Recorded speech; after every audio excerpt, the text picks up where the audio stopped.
The story begins with the Justice League investigating the activities of the elusive Royal Flush Gang. It's been reported that they have mysteriously broken into highly secured places without tripping any alarms or alerting the authorities. Batman tracks them down and walks in on a robbery in progress, so he immediately calls in reinforcements from the Justice League. Jack of the Royal Flush Gang keeps watch as the others haul in a big score when he notices Batman sneaking in. Batman buys enough time for the rest of the Justice League to arrive. When Ace is about to drop the vault door on him, Green Lantern arrives and throws him against the wall. He then pursues 10, trying to escape on a flying card, while Superman handles Ace himself. Wonder Woman chases after Queen while Martian Manhunter goes after King. Flash and Batman work together to handle Jack, who cornered himself into the vault room. While Batman keeps Jack preoccupied, Flash phases through the wall and knocks him out. Green Lantern uses his powers to knock out 10. While Superman uses his overwhelming strength to rip the humanoid cyborg apart, and Wonder Woman uses her lasso to restrain Queen. King manages to break free from Martian Manhunter using a plasma generator to electrocute him, but he immediately gets knocked out by Cyborg, who's waiting outside. It turns out that Batman called in Cyborg to help with the case, given that the villains were using extra-dimensional tech and Cyborg is the foremost expert in the field. Cyborg explains that the device allows its user to pass through solid objects, but suspects somebody gave it to them given that the Royal Flush Gang is not highly skilled enough. They tried to interrogate them, but came up empty. Cyborg explains that he needs time to sort the data on the hard drive from the device to determine who made them. Unsatisfied with how things turned out, Batman returns to the Batcave and continues working, but his butler, Alfred Pennyworth, insists he gets medical attention first. While Batman and Alfred return to the manor, Mirror Master breaks in through the Batmobile's rearview mirror. He then uses a mysterious device to steal all encrypted data on Batman's computer. Meanwhile, Bane follows a tracker sent to him by a mysterious host somewhere in the Louisiana swamp. Out of nowhere, a crocodile pounces at him and drags him under. Bane uses his powers to break free and easily snaps the reptile's neck. He's later greeted by fellow villains Star Sapphire, Metallo, Ma'alafa Uck, and Cheetah. While getting acquainted of building surfaces from under the swamp, the host welcomes them to the Hall of Doom and introduces himself as Vandal Savage. It turns out that they were all invited and lured in with promises of money. Vandal explains that they were personally handpicked after having a personal vendetta against a member of the Justice League. He claims he has a vision for a new world and wishes to take out the Justice League, which stands in his way. Although reluctant at first, Vandal convinces them to join his cause after their long history of failing to kill members of the League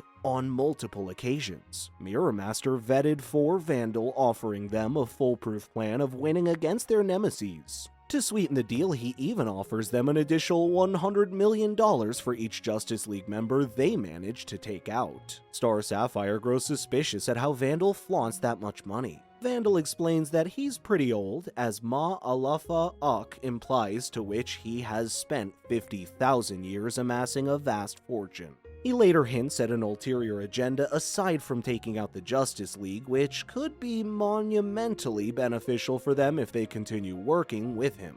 After agreeing to his plans, they are officially welcomed as members of the Legion of Doom, dedicated to defeating the Justice League. At the Batcave, Alfred alerts Bruce Wayne, aka Batman, of the desecrated graves of his parents. When he sees it, he's overtaken by rage, and Bane suddenly sucker punches him when he catches him off guard. He then beats him to near death before burying Bruce alive in his parents' coffin. Meanwhile, John Jones, aka Martian Manhunter, meets a friend who surprises him on his birthday. Everyone's friendly to him at the bar when a mysterious woman buys him a drink out of nowhere. He approaches the woman and thanks her for the warm gesture when he realizes that it is Ma'alafa Uck in disguise. He admits that the drink is laced with magnesium, a chemical that has an odd effect on Martian biology and is considered poison to their kind. Although the magnesium won't kill him, his body will continue to sweat them out of his pores, which, when ignited, continually fuel the flames. John is unable to retain his disguise and reverts to his original form when Ma'alafa Uck sets him on fire and he constantly burns, never extinguishing even with water. In Central City, Barry Allen, aka The Flash, receives word that the Mirror Master is robbing the new Maglev train from Keystone City. Flash quickly heads to the train and frees the guards who are tied up. They explain that the Mirror Master plans on stealing old cash they were transporting to the Federal Reserve to be taken out of circulation and changed for new bills. Mirror Master used holograms to taunt Flash. When he finally reaches the last train, he finds Mirror Master taking an elderly woman hostage inside of a glass cage. He explains that Flash needs to use his powers to save her, but when he attempts to phase through it, he gets strapped with a bomb bolted to his wrist instead. Mirror Master explains that the bomb explodes if he tries to remove it, remains still for 60 seconds, or slows down after running. Meanwhile, Green Lantern responds to a call where an unknown number of heavily armed militiamen have taken over a salt mine. They call themselves the Identity Brotherhood and have taken several workers hostage. As he ventured deeper into the mine, he saved the workers but claimed that one of the company's bookkeepers was also taken captive. He managed to corner one of the armed men taking a woman hostage and tried to reason with him. Instead of surrendering, he blows himself up along with the hostage. It was later revealed that the explosion released Scarecrow's fear gas, which drove Green Lantern with guilt over failing to save the hostage despite the power he wields. He later renounces his ring and reverts to a regular human, resigning himself to his fate in a collapsing mine. At a harbor, Wonder Woman is lured by Cheetah, who challenges her to a one-on-one. Although Wonder Woman fended off most of her attacks, Cheetah manages to graze her. Turns out that her claws were laced with nanites to attack Wonder Woman's visual and auditory centers, causing hallucinations to make her see everyone look like Cheetah. She then starts attacking random civilians and even police officers who are trying to calm her down. Knowing Wonder Woman will never quit a fight, she will continue fighting until she dies from a stress-induced heart attack or a brain aneurysm. In Metropolis, Clark Kent, aka Superman, receives word from Daily Planet reporter Lois Lane that Henry Ackerson, a disallowed White House reporter, is about to jump off the top of a building. Superman immediately flew over to reason with him. After telling a sob story of how life has been unfair and cruel to him, he suddenly shoots Superman with a kryptonite bullet. When that wasn't enough, Henry's revealed to be Metello in disguise, who opens up his kryptonite heart, which weakens Superman as he plunges off the building. With the Justice League members on the verge of death or incapacitated, the League of Doom celebrates their victory. Later, Vandal reveals a larger scheme he had planned, which he callously describes as genocidal, as he plans on killing half the world's population. He told them he was born 80,000 years ago and lived on an island now known as Sumatra. One night they witnessed a meteor shower, but with their primitive minds back then, they only knew of it as stars falling from the sky. One of those meteors fell to Earth near a valley where he lived. He quickly sought it out as he was drawn to it and even slept beside it, feeling its warmth. When he woke up the next day, he was forever changed. The radiation from the meteor evolved him into a super-intellectual creature, and he later discovered his immortality. He even dared Cheetah to test his claims of immortality when she slit his throat. Vandal got back up and his wounds immediately recovered. Returning to his plans, he claims the surviving population will look up to a leader who offers them food, comfort, and order. Vandal offers them a chance at becoming warlords in this new world and dominion over as much of what remains of the planet. When asked how he plans on ridding half of the world's population, he shows them a specifically crafted nuclear missile that causes a solar flare directed at Earth.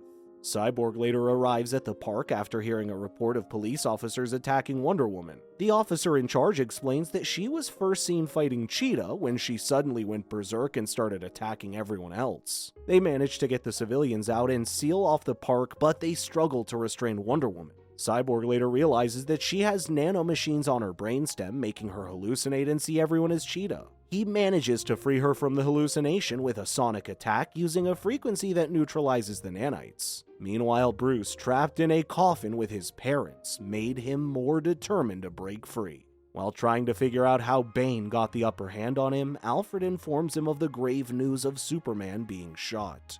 He later realizes that the Justice League is under attack, using contingency plans he had stored on his computer. He instructs Flash to phase through an iceberg to break free from the bomb bolted to his wrist. Meanwhile, Wonder Woman dives into the water to inject Martian Manhunter with aluminum oxide to counteract the magnesium he is overly secreting. Batman then finds Green Lantern and explains that what happened was not his fault and that the so-called corpses were just android bodies to make him feel guilty over their deaths. To save Superman, Batman then gives Cyborg a piece of kryptonite to break through his flesh while Martian Manhunter digs out the kryptonite bullet in Superman's body.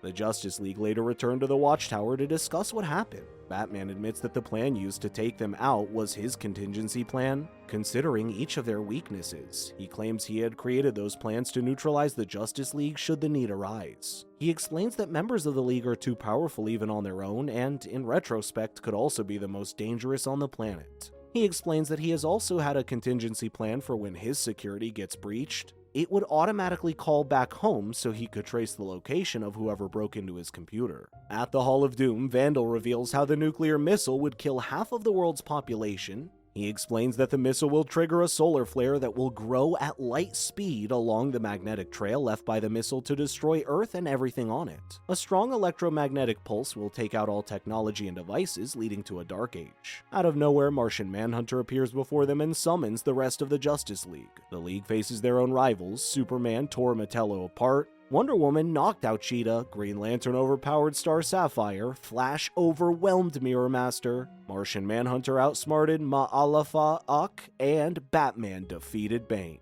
Cyborg manages to stop the missile auto-launching sequence, but Vandal sneaks up on him and launches it manually. Wonder Woman arrives and restrains him, to which Cyborg knocks him out with a punch. Although they defeated the League of Doom, they failed to prevent the rocket from launching. Superman quickly flew to stop the missile en route, but one of the warheads reached the sun and triggered a solar flare.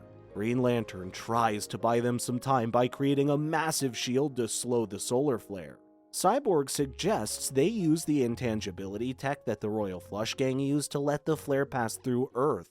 He reveals that the Hall of Doom was built as a giant intangibility device to provide it with enough energy to generate a force field, letting the solar flare harmlessly pass through, saving Earth and everyone in it. With the crisis averted, they later return to the Watchtower, where Superman informs them that Vandal Savage has been tried in World Court. He's been found guilty of crimes against humanity and sentenced to life imprisonment. They also welcome Cyborg as the newest member of the Justice League, given his assistance in the recent incident. Lastly, they later decide whether Batman should stay with the League, given that his plans were used against the League members. Batman claims he would do it again if given the chance. He firmly believes that the Justice League is far too powerful of a group not to have failsafes against any possible misuse of its powers. Despite good intentions, Batman fears their powers could easily be used for ulterior motives. He then walks away, but not before criticizing them for not seeing the potential danger of an out-of-control League member.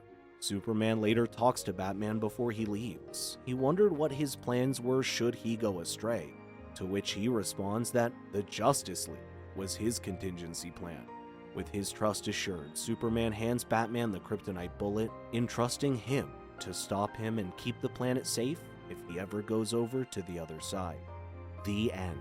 Thank you so much for watching. Please check out these other videos and make sure to subscribe and tap that bell to be notified about our latest videos. We'll see you next time.